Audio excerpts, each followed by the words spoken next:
தமிழகத்தில் கடந்த 24 மணி நேரத்தில் அதிகபட்சமாக திருக்கோவிலூரில் 10 சென்டிமீட்டர் மழை பதிவு, புதுச்சேரியில் 8 சென்டிமீட்டர் மழையும், தொண்டியில் 5.7 சென்டிமீட்டர் மழையும் பதிவு. முதலமைச்சர் ஸ்டாலின் கோவை வருகை எதிரொலி. உக்கடம், ரேஸ்கோர்ஸ், பீளமேடு உள்ளிட்ட இடங்களில் மாலை 4 மணி வரை ட்ரோன்கள் பறக்க தடை. MBBS, BDS மருத்துவ படிப்புகளுக்கான விண்ணப்ப பதிவு இன்றுடன் நிறைவு. இதுவரை 38,000க்கும் மேற்பட்ட விண்ணப்பங்கள் வந்துள்ளதாக மருத்துவக் கல்வி மாணவர்கள் சேர்க்கை குழு தகவல்.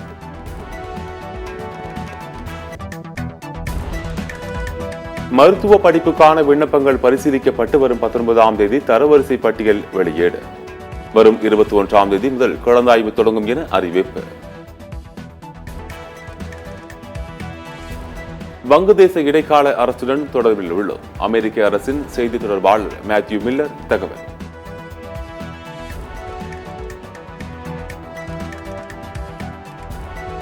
ஆம்ஸ்டாங் கொலை வழக்கில் கைது செய்யப்பட்ட அஸ்வசாமனின் தந்தை நாகேந்திரன் பெயரில் FIR-இல் சேர்ப்பு. வேலூர் சிறையில் உள்ள நாகேந்திரனை கைது செய்ய அதற்குண்டான ஆணையை செம்பியம் போலீசார் சிறை நிர்வாகத்திடம் வழங்க உள்ளனர்.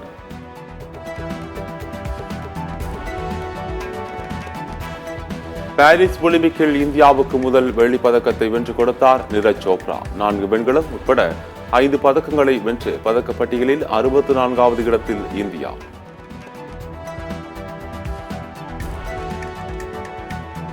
மூன்று நாள் பயணமாக மாலத்தீவு செல்கிறார் மத்திய வெளியுறவுத்துறை அமைச்சர் ஜெய்சங்கர். மாலத்தீவில் புதிய அமைச்சர் குழு பதவியேற்பு விழா.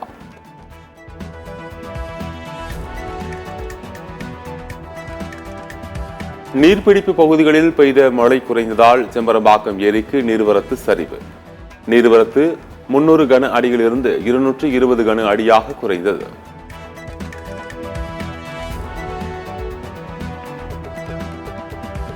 சுதந்திர தினத்தை ஒத்திகையை ஒட்டி சென்னையில் போக்குவரத்து மாற்றம். இன்றும் 13ஆம் தேதி காலை 6 மணி முதல் நிகழ்ச்சி முடியும் வரை போக்குவரத்து மாற்றம்.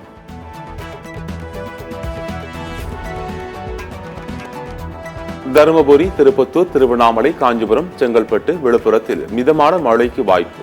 வானிலை ஆய்வு மையம் தகவல்.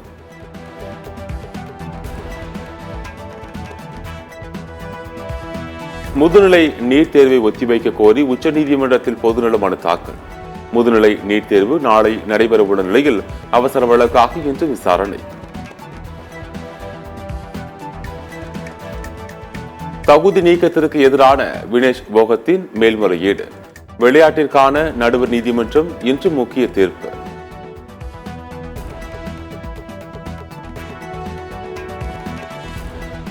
சட்டப்பிரிவு 370 நீக்கியது நாட்டின் முக்கியமான தருணம் அல்ல. பிரதமர் மோடிக்கு முன்னாள் முதலமைச்சர் ஃபருக் அப்துல்லா பதிலடி.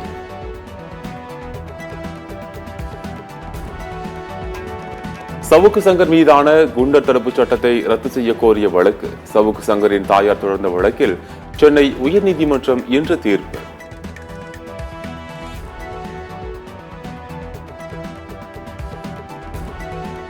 வங்கதேசத்தில் முகமது யூனுஸ் தலைமையில் இடைக்கால அரசு பொறுப்பேற்றது.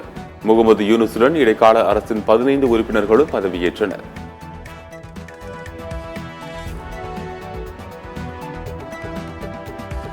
விண்வெளி வீராங்கனை சுனிதா வில்லியம்ஸ் அடுத்த ஆண்டு பூமிக்கு திரும்புவார் என நாசா தகவல். ஸ்பேஸ் எக்ஸ் நிறுவனத்தின் டிராகன் கேப்சூல் மூலம் பிப்ரவரியில் பூமிக்கு திரும்ப வாய்ப்பு.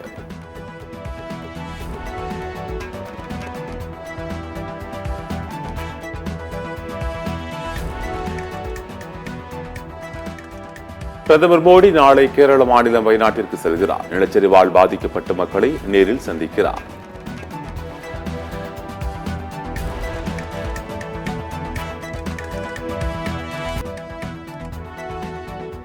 ஹமாஸ் தலைவரை கொலை செய்ததால் இஸ்ரேல் கடும் விளைவுக்கான தவறை செய்துவிட்டது. ஈரான் பொறுப்பு வெளியுறவுத்துறை அமைச்சர் அலி பஹாரி எச்சரிக்கை.